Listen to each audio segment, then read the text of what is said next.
বিজ্ঞানী R.H. উইটেকার। তিনি আমার দু চোখে দেখা যায় যত সজীব বস্তু আছে সবাইকে 5টা রাজ্যে, আলাদা আলাদা রাজ্যে ভাগ করে। প্রথম রাজ্যের নাম মনেরা রাখে। তিনি নামকরণ করেন না, তিনি ভাগ করেন। মনেরা, প্রোটিস্টা, ছত্রাক, উদ্ভিদ, প্রাণীরাজ্য। বোঝা গেছে এইটুখানি? তাহলে আমরা পড়তে চলেছি হচ্ছে প্রাণী রাজ্য। প্রাণী রাজ্য বুঝতে গেলে, মানে প্রাণী রাজ্য বলতে প্রাণী রাজ্য কি করে বুঝবো? প্রাণী রাজ্য বুঝবো হচ্ছে যে আমরা প্রাণীদের মধ্যে, প্রাণী বলতে যাকে বুঝি, সেই সব রাজ্যের কি কি বৈশিষ্ট্য আছে, কি কি আলাদা আলাদা বৈশিষ্ট্য আছে, যে বৈশিষ্ট্য দেখে আমরা তাকে প্রাণী বলে গণ্য করব। বা আমরা তো সব থেকে উন্নত প্রাণী, মানে বলা হয় পৃথিবীর শ্রেষ্ঠ প্রাণী হচ্ছে আমরা, তাই তো? তা আমাদের থেকেও যে অনুন্নত যারা, পৃথিবীতে প্রথম যে প্রাণীগুলো এসেছে তাদের সাথে আমাদের পার্থক্য কি? পার্থক্য থেকে বলা গেল যে কিভাবে তাদের থেকে আমরা তৈরি। বোঝা গেছে? সেটা নিয়েই আমার প্রাণী রাজ্যের গঠন। এইটুখানি বুঝতে সিম্পল কথা, আমি জাস্ট একটা গল্পের ছলে বললাম। এবার প্রাণী রাজ্য বুঝতে গেলে বেসিক কিছু ডেফিনেশন তোমাকে জানতে হবে, ঠিক আছে? বেসিক কিছু ডেফিনেশনগুলো মন দিয়ে বুঝবে, কারণ এই ডেফিনেশনগুলো তোমার যদি ঈশ্বর তোমাকে যদি বায়োলজি নেওয়ায় তা তোমার আজীবন লাগবে। আজীবন, বুঝো? আজীবন মানে আমি এখন বুড়ি হতে চলেছি, আমাকেও এখন ওই টার্মগুলোই পড়তে হবে। ক্লিয়ার?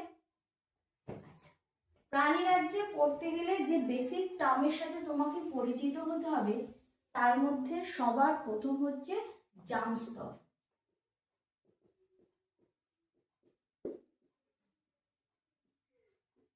ঠিক আছে?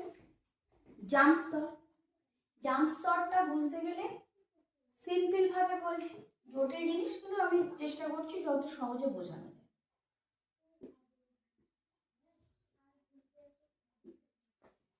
এই হচ্ছে ডিম্বাণু, যেটা মায়েদের শরীরে তৈরি হয়। আর এই হচ্ছে শুক্রাণু, যেটা বাবাদের বা পুরুষের শরীরে তৈরি হয়। ঠিক আছে? সেক্ষেত্রে মা বাবা যখন বিয়ে করবে, তাই তো? মা বাবা বিয়ে করবে তো, না ওকে মা বাবা বিয়ে না করলে তো হবে না, তাই তো? তা বিয়ে করার পরই তো তুমি হয়েছো। হ্যাঁ, একটুখানি বুঝলেই হবে। তা মা বাবার বিয়ে হওয়ার পর ডিম্বাণু এবং শুক্রাণু এক জায়গায় আসবে। ঠিক আছে? আসার পর যে কোষটা তৈরি হবে, দুটো মিলে একটা যে কোষ তৈরি হবে তাকে বলা হবে জাইগোট।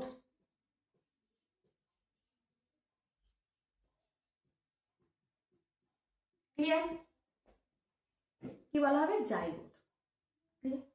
এবার এই জাইগোট গুলো ভাঙতে থাকবে, মানে জাইগোট বলতে এই কোষটা বিভাজন হবে, একটা থেকে দুটো, দুটো থেকে চারটে। এই একটা জাইগোট থেকে বা এই কোষটা ভেঙে দুটো তৈরি হবে, এই দুটো থেকে আবার দুটো তৈরি হবে, এই দুটো থেকে আবার দুটো তৈরি হবে, এর থেকে দুটো, এর থেকে দুটো, এর থেকে দুটো, এর থেকে দুটো, এই করে দ্বিগুণ হারে কোষের সংখ্যা বাড়তে হবে। তাহলে জাইগোট থেকে কোষ বিভাজন হয়ে, কি হয়ে? কোষ বিভাজন হয়ে, বলো আমার সাথে একবার, কোষ বিভাজন মানে কি একটু বোঝো, মানে বুঝতে পারো? যদিও ক্লাস, হ্যাঁ, কোষ ভেঙে গিয়ে ক্লাস 10-এ পুরো সিলেবাসটা, মানে একটা সিলেবাস না, পুরো একটা চ্যাপ্টার শুধুমাত্র এই কোষ বিভাজনের উপর ভিত্তি করে বানানো হয়েছে। বুঝা গেছে? ক্লাস 10-এ যখন উঠবে। যাই হোক, তাহলে বেসিক কি বললাম? তাহলে শুক্রাণু, ডিম্বাণু এবং শুক্রাণু মিলিত হয়ে তৈরি হয়েছে জাইগোট, একটা কোষ, যে কোষ বিভাজন হয়ে বা ভেঙে গিয়ে দ্বিগুণ হারে বাড়ছে। কি হারে? দ্বিগুণ হারে। কি হারে? দ্বিগুণ হারে মানে দুটো, চারটে, 8টা, 16টা, 32টা, 64টা, 128টা, এরকম দ্বিগুণ হারে বাড়তে থাকে। ঠিক আছে? আচ্ছা, তুমি যদি ভুলে যাও তার জন্য আমি একটু লিখে দিই, সেটা হচ্ছে, এটা হচ্ছে ডিম্বাণু, আর এই যার লেজ আছে তার নাম হচ্ছে শুক্রাণু। মা মাঝে মধ্যে রেগে গিয়ে বলে না, বাদুড়ের লেজ, তোর কি পেছনে বাদুড়ের লেজ আছে? এ লেজ কিন্তু সে লেজ না, সে লেজের গল্প আবার ক্লাস 10-এ করা আছে। তখন মাকে আবার উল্টে বলো না, তোমারও তো লেজ আছে। লেজ কিন্তু সেই লেজটা কিন্তু সবার থাকে, ঠিক আছে? তার নাম হচ্ছে কক্সিস। পড়বো যদি কখনো ক্লাস 10-এ তোমার সাথে আমার ইন্টারাকশন হয়, তাহলে তখন পড়বো যে এই বাদরের লেজ। শুধু যদি মা কখনো বলে যে তোর বাদরের লেজ আছে, তখন মাকে বলতে পারবে যে তোমারও আছে। সেই লেজটা কোথা থেকে এসছে, কেমন করে এসছে, ক্লাস 10-এ বলবো, ঠিক আছে? আচ্ছা, সেক্ষেত্রে ডিম্বাণু এবং শুক্রাণু, জাইগোট, কোষ বিভাজন দ্বিগুণ হারে বাড়ছে, বেড়ে তাহলে এই জাইগোট থেকে কোষ বিভাজন হয়ে তাহলে দ্বিগুণ হারে সংখ্যা যখন বাড়ছে, তাহলে আমি বোর্ডের এই পাশটা কি দেখা যাচ্ছে? আচ্ছা, তাহলে এরকম কোষগুলো এক জায়গায় হচ্ছে, 1 2 3 4 5 6 7 8। আচ্ছা, কোষগুলো এই জাইগোট থেকে কোষ বিভাজন হয়ে ঠিক এরকম একটা কোষের গুচ্ছ তৈরি করছে। ক্লিয়ার? এই গুচ্ছ যখন দেখা যাচ্ছে, কোষটার মধ্যে যখন 4টে থেকে 8টা সেল থাকছে বা কোষ থাকছে, তখন এই যে স্টেজ, এই স্টেজটাকে বলা হয় মরুলা। কি বলা হয়? মরুলা। Morula, morula. আমি ইংলিশে লিখে দিচ্ছি, MORULA, মরুলা স্টেজ বা দশা। বোঝা গেছে? তাহলে এখানে 4টে বা 8টা আছে, মানে উপরেরটা কতগুলো হতে হবে? উপরে এই কোষ যখন আরো ভাঙবে, তখন উপরে আমি মিনিমাম কতগুলো সেল রাখতে পারি?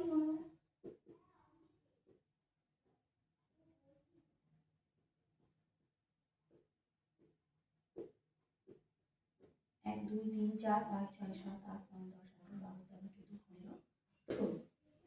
দ্বিগুণ হারে 8টা ডবল 16টা কোষে পরিণত হয়ে গেল।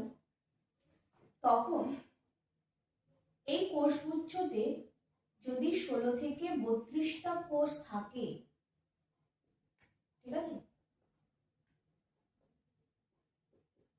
তখন এই মরুলা দশার পরে যে দশাটা হলো, যে দশাতে 16 থেকে 32টা কোষ উপস্থিত, তাকে আমরা বলবো ব্লাস্টুলা দশা।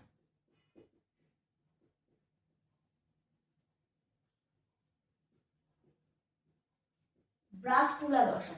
কি বললাম? ব্লাস্টুলা দশা। বোঝা গেছে?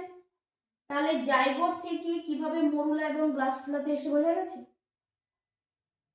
আচ্ছা, তার মানে কোষের সংখ্যা আরো বাড়ছে। কোষের সংখ্যা যখন আরো বাড়ছে, তখন আমি আর এতগুলো কোষ গোল গোল করে আঁকছি না, আমি জাস্ট র্যান্ডম বুঝিয়ে বলছি যে এতে 64টা বেশি কোষ উপস্থিত। কতগুলো কোষের বেশি? 64টা কোষের বেশি যখন উপস্থিত থাকবে, তখন এই দশাটাকে আমরা বলবো ব্লাস্টুলা দশা।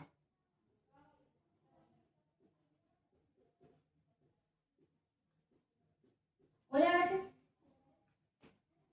তাহলে আরেকবার একটু রিপিট করে দিই। জাইগোট থেকে কোষ বিভাজন হতে শুরু করলো, বিভাজন হওয়ার পর মরুলা দশা, যেখানে 4 থেকে 8টা কোষ, তারপর যখন 16 থেকে 32টা কোষের একটা গুচ্ছ তৈরি হলো, তখন তাকে বলবো আমরা ব্লাস্টুলা দশা। যখন 64টার বেশি কোষ তাতে চলে আসলো বা গুচ্ছ তৈরি হলো, তখন তাকে আমরা বলবো গ্লাস্টুলা দশা। ঠিক আছে?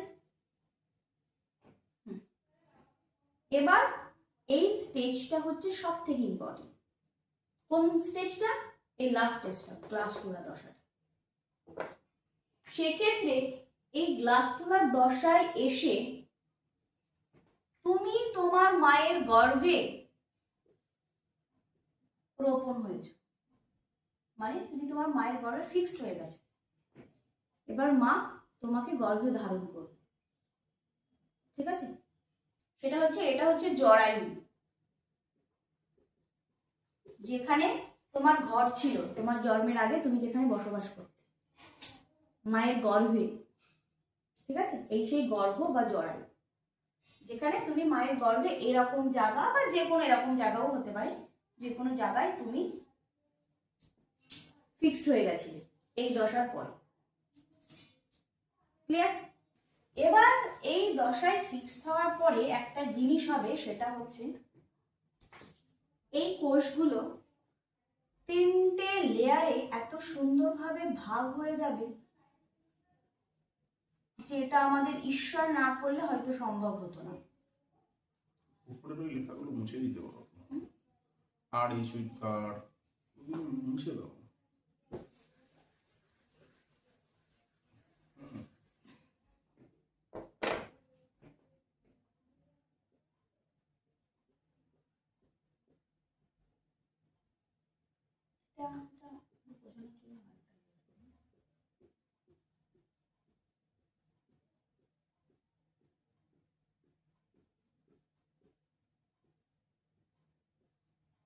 ঠিক আছে, কি করলাম, এই 64টা কোষ তো গুচ্ছ আকারে ছিল, এলোমেলো ছিল, তারা নিজেদের মধ্যে 3টে লেয়ারে ভাগ হয়ে গেল। একদম সাইড সাইড করে, ধরো এলোমেলো ভাবে তুমি দাঁড়িয়ে আছো, অনেক স্টুডেন্ট, ঠিক আছে, তোমাকে বলে সবাই লাইনে দাঁড়িয়ে পড়ো, তখন কি সবাই একটা করে লাইনে দাঁড়িয়ে পড়ে। ঠিক আছে, ছড়ানো ছিটানো মানুষগুলো তখন একটা গুছিয়ে একটা লাইনে দাঁড়িয়ে পড়ে। তেমনি এই কোষগুলো যেমন গুচ্ছ আকারে ছিল, ঠিক এই স্টেজটা হওয়ার পরে ওরা নিজেদের মধ্যে এরকম করে লাইন করে 3টে লাইন তৈরি করে। ঠিক আছে, 3টে লাইন মানে এই একটা লাইন, মাঝে একটা লাইন, আর সব থেকে ভেতরে একটা লাইন। ক্লিয়ার? আচ্ছা, ব্যাপারটা কিন্তু ভুলে গেলে হবে না, যেটা তোমাকে জানতে হবে যে এই ঘটনাটা কোথায় চলছে। এই ঘটনাটা চলছে মায়ের জরায়ুতে।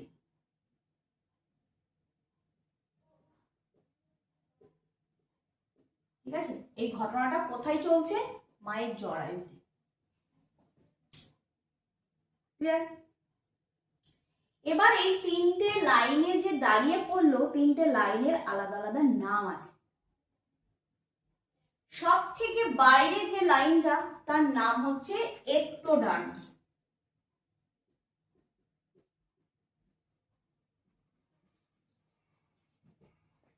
ঠিক আছে, ডার্ম মানে স্তর, একটো মানে বাইরে, তাহলে সব থেকে বহিঃস্তর কোনটা, এক্টোডার্ম।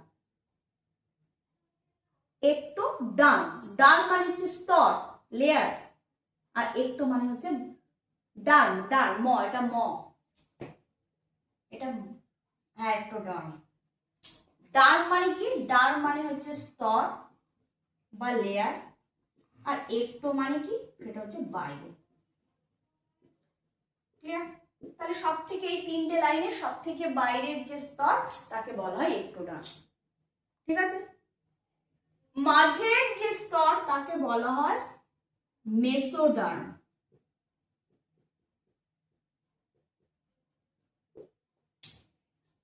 এবং সব থেকে ভেতরের যে স্তর এন্ডোডার্ম।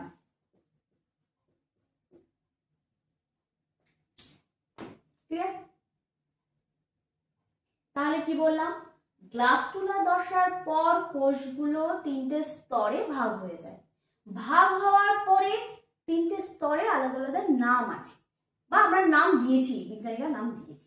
কি নাম দিয়েছি, সব থেকে বাইরের যে স্তরটা তৈরি হয়েছে তার নাম দিয়েছে এক্টোডার্ম, মাঝের যে লেয়ারটা তৈরি হয়েছে তার নাম দিয়েছে মেসোডার্ম, এবং সব থেকে ভেতরের যে লেয়ারটা তৈরি হয়েছে তার নাম দিয়েছে এন্ডোডার্ম।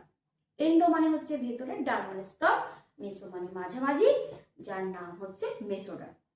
এই পর্যন্ত বুঝতে কোনো ডাউট নেই তো? আচ্ছা, এবার কথাটা হচ্ছে এই লেয়ারগুলো এইভাবে ভাগ হয়ে গেল কেন, কারণ কি? তোমার কি মনে হয় এর কি কারণ হতে পারে? এত সুন্দর করে ঈশ্বর এত প্ল্যানিং করে কেন করেছে এই 3টে লেয়ারে? এ গুচ্ছ আকারে থাকলে কি অসুবিধা হতো? বা এরকম লেয়ার করে আছে, তার জন্য কি সুবিধা হচ্ছে? কোনো আন্দাজ? ব্রেন কোনো কিছু ভাবতে পারছি? ব্রেন ভাবতে পারছে না, ঠিক আছে, ব্রেন না ভাবলেও কোনো অসুবিধা নেই। ভাবানোর জন্য আমি আছি বলেই পয়সাটা তুমি আমাকেই দেবে। সব থেকে বড় কথা হচ্ছে এই 3টে লেয়ারে যে ভাগ হয়ে গেল, নিজেদের মধ্যে ভাগ করে এই কারণেই নিল যে র্যান্ডাম যেগুলো আছে সেগুলো কে কি কাজ করবে, দায়িত্ব দেওয়া হলো। এই ঠিক আছে, ও থালা বাসনগুলো মাজবে, তোমার স্কুলে বা কোনো একটা প্রোগ্রাম অ্যারেঞ্জ করা হয়েছে, মাইকে বলা হলো যে ও থালা বাসন মাজবে, ও পুজোর দিকে থাকবে, ও ফল কাটবে, এইসব বলা হলো। তখন এ ওর মুখের দিকে তাকাচ্ছে, এই কে কি করবে, এই তুই ওটা কর, তুই ওটা কর। তখন র্যান্ড দেখবে কাজটাই হবে না, তাই তো? র্যান্ডম এ মনে করবে ও থালা বাসন মাজবে, ও মনে করবে ও ঘরটা ঝাড় দেবে, ও পরিষ্কার করবে, ও ফল কাটবে। কে যে কি করবে দায়িত্ব যদি তুমি না দাও, তাহলে সেই দায়িত্ব বা সেই প্রোগ্রামটা বা সেই অনুষ্ঠানটা ঠিকঠাক হবে না, তাই তো? কিন্তু তুমি যখন 3টে লাইনে দাঁড় করিয়ে দিয়ে বলবে এই বাইরের লাইনে যারা আছে তারা সম্পূর্ণ বাইরের বাজারঘাট করবে, বাইরে পরিষ্কার পরিচ্ছন্নতা করবে, মাঝে যারা আছে তারা সমস্ত ফল কাটার দায়িত্ব এবং ঠাকুরকে গোছানোর দায়িত্ব নেবে, ভেতরে যারা আছে তারা টাকা পয়সার হিসাবটা রাখবে। তাহলে 3টে তাহলে সমস্ত সবাইকে দায়িত্ব দিলে তাহলে কাজটা তারা তারা সেই দায়িত্বগুলো পালন করবে। এখানেও ব্যাপারটা তাই হয়েছে। কি হয়েছে? যে কোষ গুচ্ছগুলো ছিল তারা 3টে লেয়ারে ভাগ হয়ে গিয়ে বলছে ঠিক আছে আমি এই অর্গানটা তৈরি করব, আমি ওটা তৈরি করব, আমি ওটা তৈরি করব। এই যে ঘটনাটা বলছি এগুলোকে বলা হয় কোষ বিভেদন। এটা ক্লাস 10-এও আবার আছে, কোষ বিভেদন। বিভেদন ইংলিশে যাকে বলা হয় সেল ডিফারেন্সিয়েশন।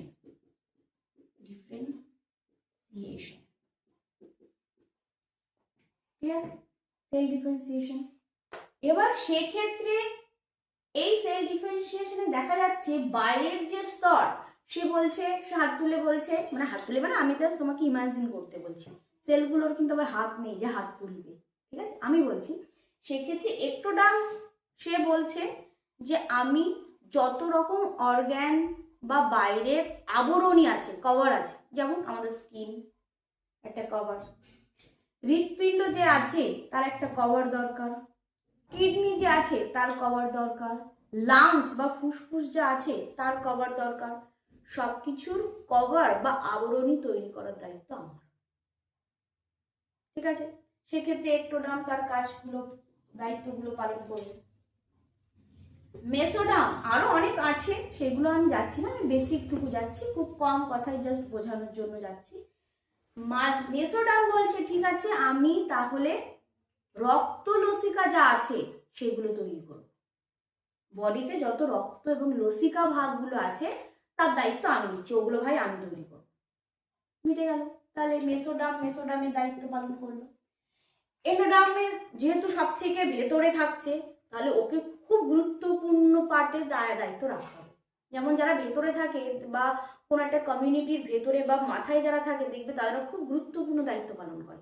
কারণ কি? কারণ তারা হেড, তাদের হেডেক বেশি নিতে হবে। যেমন ক্যাশিয়ার ক্যাশটা দেখে, ম্যানেজমেন্টের দায়িত্ব থাকে, তাই না? সেক্ষেত্রে এন্ডোডাম বলছে আমি নিউরন, ব্রেনে যে নিউরন কানেকশন বা নিউরন যেটা সেটা তৈরি করার দায়িত্ব আমার। আরো আছে, আমি বেসিক ক্লিয়ার? তাহলে 3টে স্তর, যে যার কি কি অর্গান তৈরি করবে, কি কি লেয়ার তৈরি করবে, কি কি রক্তলসিকা তৈরি করবে, সব নিজেদের মধ্যে ঠিক করে নেয়। এই ঠিক করে নেওয়াটাকে বলা হয় কোষ বিভেদন। বিভাজন নয় কিন্তু, বিভেদন, বা ইংলিশে যাকে বলে সেল ডিফারেন্সিয়েশন। কোষ বিভাজনকে বলা হয় সেল ডিভিশন বা কোষ বিভাজন। ভাঙছে, এখানে ভাঙছে না, এখানে কোষগুলো কি করছে, লেয়ারে ভাগ হয়ে গিয়ে নিজেদের মধ্যে কে কি দায়িত্ব পালন করবে সেটা ঠিক করছে। তার জন্য একে বলা হয় সেল বা কোষ বিভেদন বা সেল ডিফারেন্সিয়েশন। বোঝা গেছে? আচ্ছা, সেই ক্ষেত্রে এই 3টে লেয়ারকে মানে এন্ডোডার্ম, মেসোডার্ম আর একটোডার্ম, এই তিনটে লেয়ারকে একসাথে বলা হয় জার্ম স্তর। ঠিক আছে, যেমন একটা দোকানে এগরোল বিক্রি হচ্ছে, চাউমিন বিক্রি হচ্ছে, মোমো বিক্রি হচ্ছে, সেক্ষেত্রে তুমি ওই দোকানটাতে মোমোর দোকান বলে ডাকবে, চাউমিনের দোকান বলে ডাকবে, না এগরোলের দোকান বলে ডাকবে? কি বলে ডাকবে? আমরা বলি সেটাকে ফাস্ট ফুডের দোকান, তাই তো? যত রকম আইটেম বিক্রি করুক না কেন, আমরা সেই এক কথায় তাকে কি বলে ডাকবো? ফাস্ট ফুডের দোকান। হ্যাঁ, এবার সেক্ষেত্রে এই তিনটে লেয়ারে আলাদা আলাদা নাম আছে, কিন্তু যদি আমি একসাথে বলতে চাই যে ওর কি আছে কি ভাব, তখন তাকে আমরা বলবো হচ্ছে জার্ম স্তর। তিনটে লেয়ারকে একসাথে আমরা বলবো জার্ম স্তর। একটুখানি বোঝা গেছে? কোনো ডাউট নেই? সেক্ষেত্রে যদি কোনো প্রাণী এই তিনটে লেয়ারই থাকে, কি লেয়ার বলো? এক্টোডার্ম। হ্যাঁ, এই তো, তুমি ভালো স্টুডেন্ট আমার মনে হচ্ছে।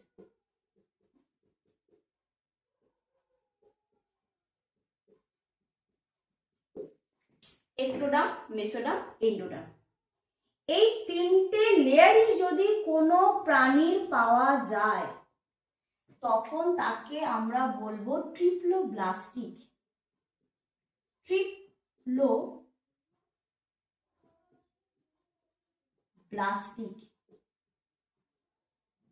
ট্রি কথার অর্থ হচ্ছে তিনটে, প্লাস্টিক মানে হচ্ছে জার্ম স্তরের লেয়ার। ঠিক আছে, যাদের ক্ষেত্রে এই তিনটে লেয়ারই আমরা পাবো। কিন্তু দেখা যাচ্ছে কারোর ক্ষেত্রে আমরা তিনটে লেয়ার না পেয়ে শুধু দুটো লেয়ার পেলাম। কোনটা? এক্টোডার্ম, আর বাইরের লেয়ারটা পেলাম এন্ডোডার্ম। কোনটা পেলাম না? মেসোডার্মটা পেলাম না।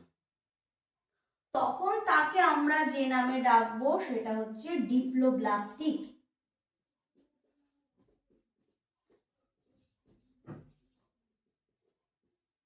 ঠিক আছে, ডিপ্লোব্লাস্টিক।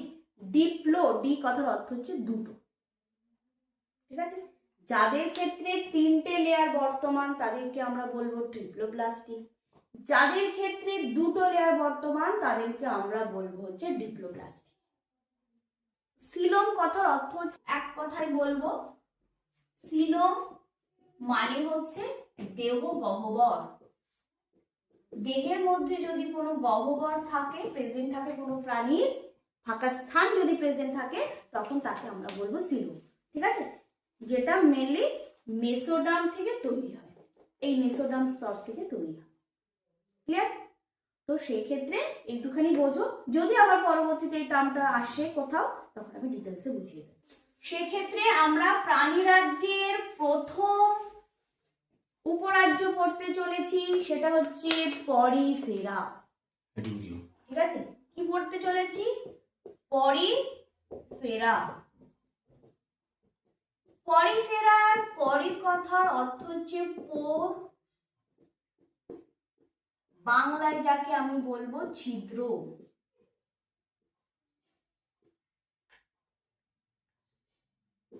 কি বলবো? ছিদ্র। তাহলে পরি কথার অর্থ হচ্ছে, গ্রিক শব্দে এর কথার অর্থ হচ্ছে পোর বা ছিদ্র। সেক্ষেত্রে আমরা দেখব এই পরিফেরার মধ্যে কারা পড়ে। আগে এক্সাম্পলটা বলি, তাহলে বুঝতে সুবিধা হবে।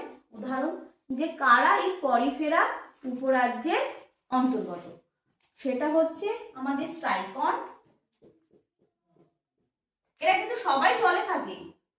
ঠিক আছে, তুমি কিন্তু এদেরকে, এই প্রাণীদেরকে কিন্তু তুমি আগানে বাগানে খুঁজে পাবে না। ওই সেই লোকনাথ বাবার মতো বলতে পারবে না, রনে বনে জলে জঙ্গলে যেখানে আমাকে স্মরণ করিবে আমি প্রেজেন্ট থাকিব। এ কিন্তু সাইকনকে ওরকম পাবে না, এ কিন্তু জলজ, জলে থাকে। ক্লিয়ার? সেক্ষেত্রে আর একটা আছে, সেটা হচ্ছে বাথ স্পঞ্জ। দেখো তোমার বইতে এই দুটো এক্সাম্পলই লেখা আছে।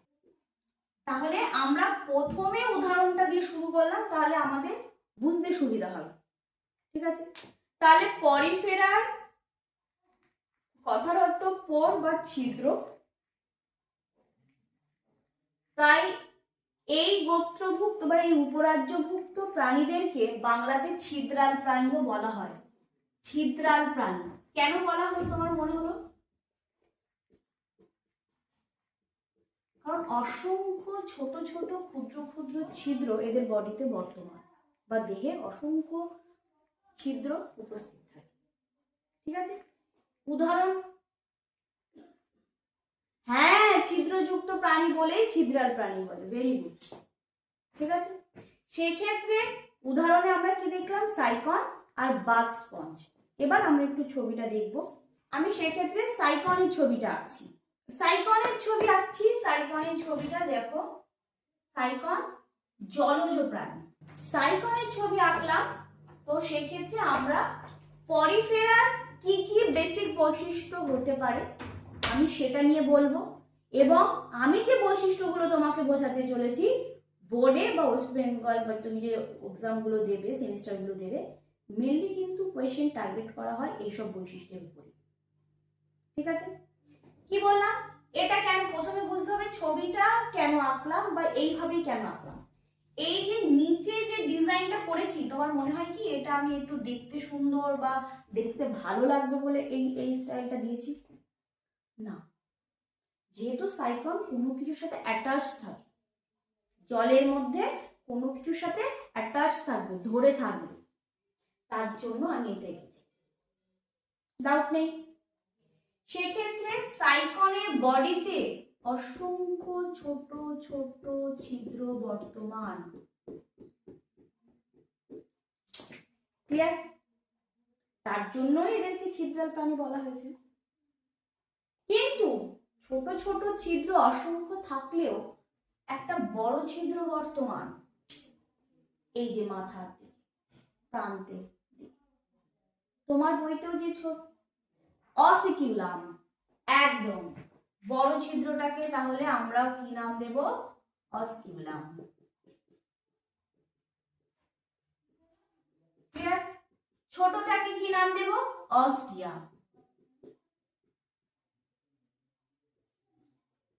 ক্লিয়ার? অস্টিয়া। সেক্ষেত্রে এই অস্টিয়া এবং অসিকিউলাম দিয়ে কি করবে? করবে হচ্ছে, যেহেতু জলের মধ্যেও সবসময় থাকছে কোনো কিছুর সাথে অ্যাটাচড হয়ে, তার জন্য ও সারা অস্টিয়া দিয়ে, মানে অসংখ্য অস্টিয়া দিয়ে জলটাকে রিসিভ করবে। ঠিক আছে, মানে জলটা ভেতরে প্রবেশ করবে, করার পরে এই অসিকিউলাম দিয়ে বাইরে বের করে দেবে, মানে করে নিল, নিয়ে দিয়ে মুখ দিচ্ছে। বুঝা গেছে কি বললাম? তাহলে অস্টিয়া দিয়ে সারা বডির যে ছোট ছোট ছিদ্র, যাকে আমরা নাম দিয়েছি বা নাম দিয়েছি অস্টিয়া, সেই অস্টিয়া দিয়ে জলটাকে প্রবেশ করাবে, করে মুখ, একটা বড় মুখ আছে, সেই মুখ দিয়ে জলটাকে বাইরে বের করে দেবে। নিলাম, নেওয়ার পরে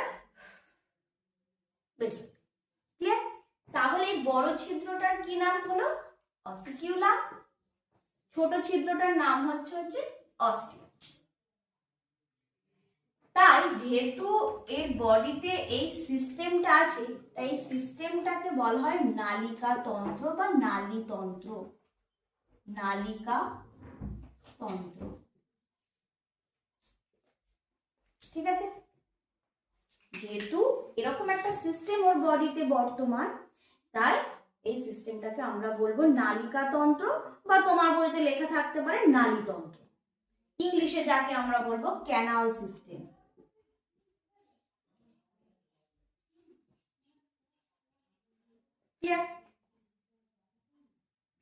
সেক্ষেত্রে কিন্তু কোয়েশ্চেন আসবে, নালিকা তন্ত্র কোন উপরাজ্যের বৈশিষ্ট্য?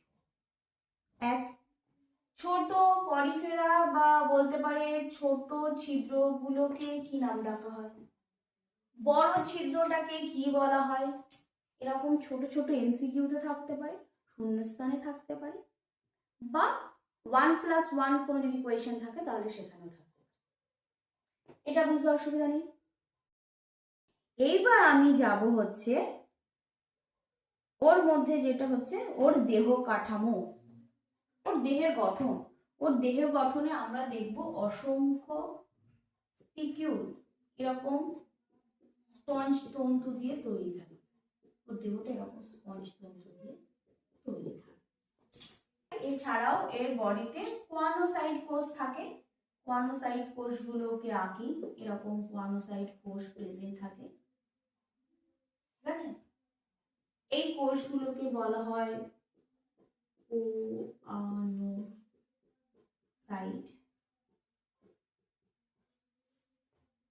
এগুলো মেনলি ওদের আত্মরক্ষার কাজে লাগে।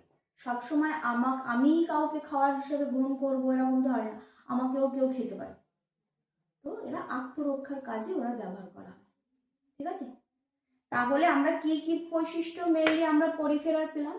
যে অসংখ্য ছিদ্র থাকবে, ছোট ছিদ্রকে অস্টিয়া বলবো, বড় ছিদ্রগুলোকে অসিকুলাম বলবো। তাছাড়া যেহেতু এরকম প্রেজেন্ট থাকে তাই এটা ক্যানাল সিস্টেম হিসাবে ধরা হয় বলে নাম দেওয়া হয়েছে। সেক্ষেত্রে ওর বডির মধ্যে স্ট্রাকচারের মধ্যে আমরা স্পঞ্জি তন্তু পাবো, আর দ্বিতীয়ত যেটা পাবো সেটা হচ্ছে কোয়ানোসাইট, ঠিক আছে। তাহলে বৈশিষ্ট্যগুলো লিখতে বলতে পারে যে পরিফেরা রাজ্যে বা পরিফেরা পর্বে আমার কি করবে, আমার করবে হচ্ছে দুটো বৈশিষ্ট্য লেখো আর একটা উদাহরণ দাও। তাহলে তুমি বৈশিষ্ট্যগুলো এইভাবে লিখবে। এই অস্টিয়া এবং অসিকিউলামের কথা একটা লাইনে লিখবে, ঠিক আছে, আর একটা লাইনে লিখবে কোয়ানোসাইট কোষের কথা। এরকম পরপর লিখবে, এরকম গুছিয়ে। বুঝতে পারছো আমি কেমন বলছি? মানে বৈশিষ্ট্যগুলোকে র্যান্ডম রচনা আকারে না লিখে এগুলোকে ছোট ছোট বক্স করে লিখতে পারো, বা বোল্ড আকারে কোনো একটা পয়েন্ট করে এখানে একটা বৈশিষ্ট্য লিখলে ঠিক তার নিচে আরেকটা বৈশিষ্ট্য লিখবে। লেখার পরে হ্যাঁ লিখে এবার উদাহরণ দিলে যে সাইফন বা বাথ স্পঞ্জ, ঠিক আছে, কোনো অসুবিধা নেই। নেক্সট যে পর্বটা আমরা পড়ব সেটা হচ্ছে নিডেরিয়া।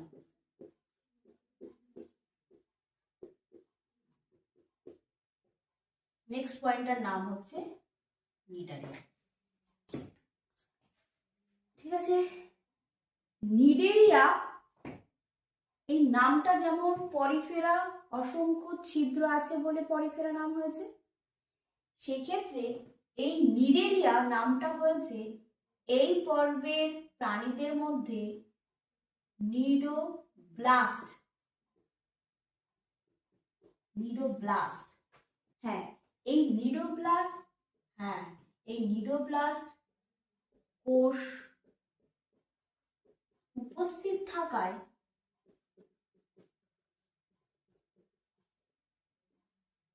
আমার হাতের লেখা খুবই ভালো, ঠিক আছে, মানে এরকম হাতের লেখা খুব কম টিচারের হয়, অর্থাৎ দেখে লজ্জা পাওয়ার কিছু নেই, ঠিক আছে। থাকায় নিডোব্লাস্ট নামক কোষ উপস্থিত থাকায় এই পর্বের প্রাণীদের মধ্যে, তাই পর্বটার নামই ওরা আলাদা করে দিয়েছে নিডেরিয়া, ঠিক আছে। নিডোব্লাস্ট কোষ উপস্থিত থাকায় এই পর্বটার নামই হয়েছে নিডেরিয়া। ওর বৈশিষ্ট্য দেখে ওর নামকরণ করা হয়েছে, ঠিক আছে। এবার এক্সাম্পল দেখবো, আগে উদাহরণ দেখে নিই। এরা নিডেরিয়া রাজ্যের মধ্যে যারা পড়বে তারা হচ্ছে হাইড্রা আর জেলিফিশ। আমরা তো জেলিফিশ আমরা ডিসকভারি চ্যানেলগুলোতে দেখি, তাই না?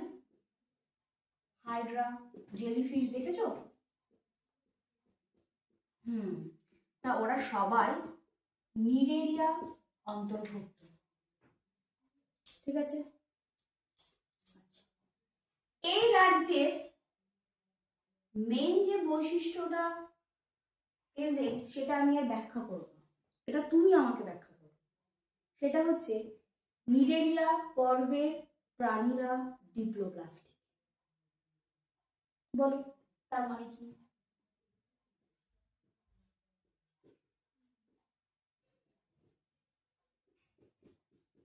একটোডার্ম উপস্থিত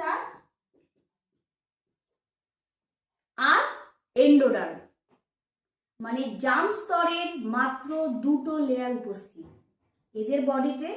আমাদের বডিতে যেমন 3টে লেয়ার উপস্থিত, এদের বডিতে মাত্র দুটো লেয়ার উপস্থিত, একটোডার্ম এবং এন্ডোডার্ম। তার জন্য এই পর্বের প্রাণীদেরকে বলা হয় ডিপ্লোপ্লাস্টিক। তার জন্যই এই ডেফিনেশনগুলো আমি আগে তোমাকে ক্লিয়ার করে দিয়েছি, বোঝা গেছে? ডিপ্লোপ্লাস্টিক। মানে দুটি স্তর উপস্থিত।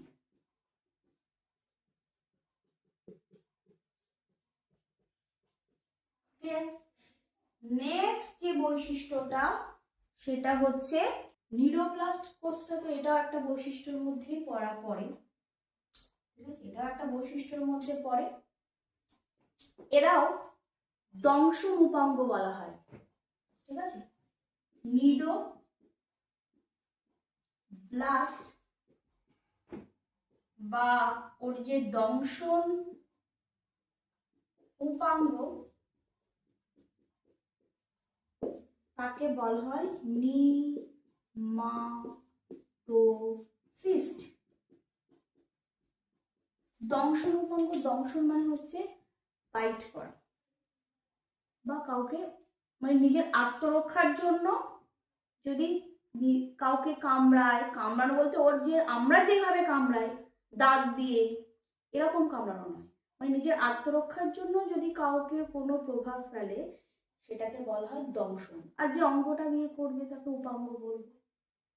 তো এই দংশন উপাঙ্গের নাম হচ্ছে নিমাটোসিস্ট। যাতে নিডোপ্লাস্ট কোষ বর্তমান,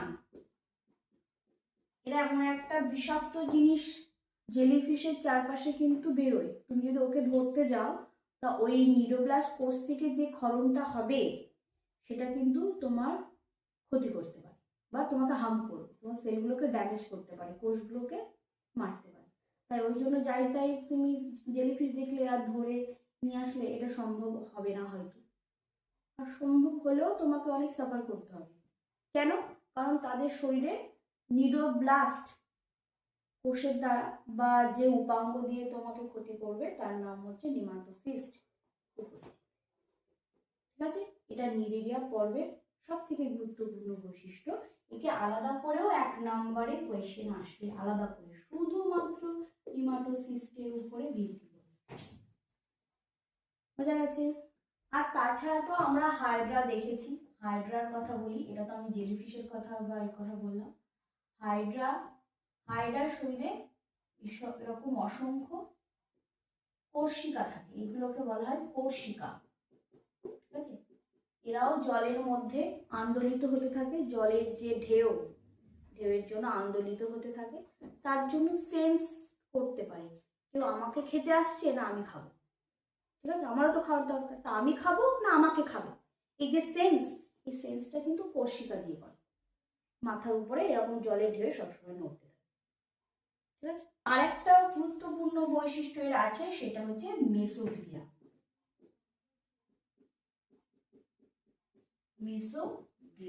মেসোগ্লিয়াটা কি? মেসোগ্লিয়া হচ্ছে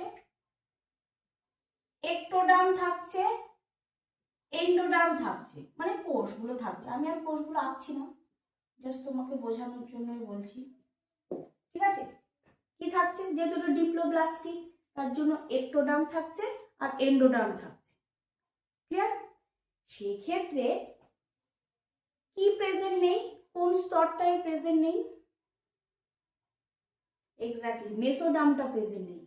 কিন্তু উপরওয়ালা কি করেছে, ঈশ্বর কি করেছে, মেসোডার্ম যেহেতু নেই, এর খুব মন খারাপ হচ্ছে, সবার 3টে লেয়ার, আমার 2টো লেয়ার, কান্নাকাটি করছে, দিন না দিন না আমাকে একটা লেয়ার দিন না, বলছে না তুই খুব অনুন্নত, তোকে এত কিছু তোকে প্রোভাইড করা যাবে না, ঠিক আছে। সেক্ষেত্রে বলছে ঠিক আছে ঠিক আছে, তুই যখন এত বায়না করছিস তোকে একটা জিনিস দিচ্ছি। কি জিনিস? সেটা হচ্ছে এই মেসোডার্ম লেয়ারে একটা জেলির মতো পদার্থ দিয়েছে। জেলি মানে 1 টাকার যে সাদা সাদা জেলি আছে না, এনাও দেখবে একসাথে গালের মধ্যে ভরে যায়, দেখেছো? হ্যাঁ, আমি তো প্রচুর খাই, আমি এখনো খাই লুকিয়ে লুকিয়ে, যদি বয়স হয়ে গেছে লোকে আবার যদি কিছু বলে তাই লুকিয়ে লুকিয়ে খাই। তা ওই জেলি, ওই 1 টাকা 1 টাকা জেলি না, ওর থেকেও আরো হালকা, ওই জেলি জাতীয় একটা পদার্থ ওই মেসোডার্মের পরিবর্তে এখানে দিয়ে দিয়েছে, যাকে আমি তো মেসোডার্ম বলতে পারবো না, কারণ ওখানে যদি লেয়ারটা থাকতো তাহলে আমি মেসোডার্ম বলতে পারতাম, কিন্তু ওই লেয়ারটার পরিবর্তে একটা জেলি জাতীয় পদার্থ দিয়ে দিয়েছে, তাহলে ওর একটা অন্য নাম দিতে হবে, সেই নামটা হচ্ছে মেসোগ্লিয়া। দাঁড়াও, জেলি জাতীয় পদার্থ উপস্থিত মেসোডার্মের পরিবর্তে।